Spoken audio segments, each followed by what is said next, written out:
ketika kita berpindah-pindah pekerjaan, mau itu yang baru lulus atau yang memang udah lama berkarir dan lain-lain. Jadi ketika ada satu hal yang bikin kamu nggak nyaman dalam pekerjaan, entah itu bos membuat pressure terlalu kenceng sama kamu, entah itu rekan kerja misalnya bikin kamu marah, entah itu lingkungan seputar kantor.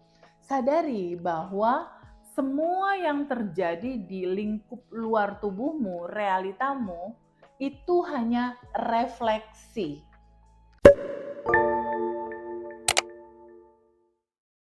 Hai guys, selamat datang di channel YouTube Ruang Kesadaran TVB. Nah, ada satu pertanyaan nih.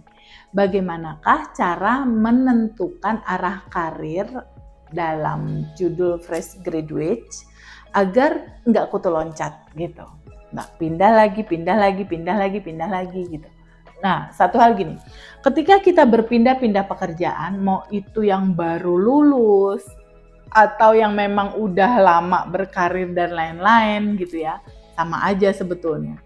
Sadari teori bahwa kehidupan kita itu seperti kita bercermin kayak gini. Nah, ini cermin, ini kamu. Bahwa realita hidupmu itu sebetulnya adalah pantulan dari dalemanmu sendiri. Realita hidupmu itu adalah pantulan dalam. Realita hidupmu pantulan daleman. Jadi ketika ada satu hal yang bikin kamu nggak nyaman dalam pekerjaan, entah itu bos membuat pressure terlalu kenceng sama kamu, entah itu rekan kerja misalnya bikin kamu marah, entah itu lingkungan seputar kantor. Sadari bahwa semua yang terjadi di lingkup luar tubuhmu, realitamu, itu hanya refleksi. Itu hanya refleksi pantulan dalam.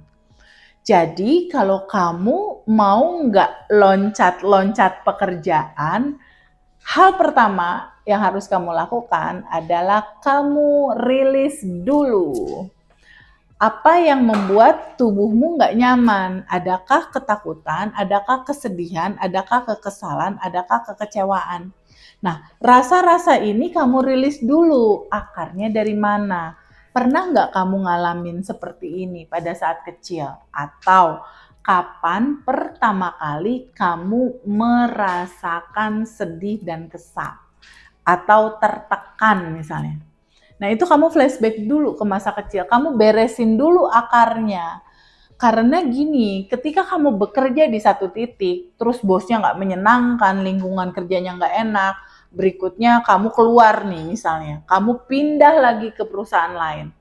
Selama daleman kamu masih tersimpan kecewa berat misalnya sama keluarga kamu, sama ayah kamu atau sama ibu kamu, ada kesedihan di sana misal, ada pernah dibully misal pada saat SD atau SMP, semua itu kan terekam di tubuhmu. Apa yang ada tersimpan di tubuhmu, dia memantulkan realita di dalam kehidupanmu.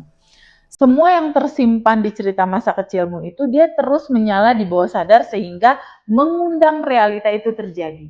Jadi, kalaupun kamu bekerja di satu tempat ini, ketika kamu kecewa, sedih, marah misal, lalu kamu nggak rilis nih, kamu pindah lagi nih ke kantor berikutnya nih yang baru. Kan daleman kamu masih itu. Daleman kamu kan masih ada kesel, marah, cemas, kecewa. Ketika dalemannya masih itu, ya artinya itu akan tetap mengundang orang-orang yang hadir dalam kehidupan kamu sesuai dengan daleman kamu itu gitu. Jadi bukan pindah-pindah kerja sebagai kutu loncatnya itu sebetulnya yang perlu diperhatikan, bukan. Perubahan itu nggak ada di luar. Sebagaimana di luar, seperti itulah yang di dalam. Jadi rubahlah dulu daleman kamu, realita pasti berubah. Jadi tipsnya bagaimana fresh graduate itu tidak lompat-lompat ketika karir, rilislah dulu. Ya, izinkan kamu duduk, izinkan kamu merilis segala sesuatu yang membuat kamu nggak nyaman akan rasa yang kamu rasakan dalam realita hidupmu. Selamat rilis, sadari, terima, alirkan, larutkan, lepaskan.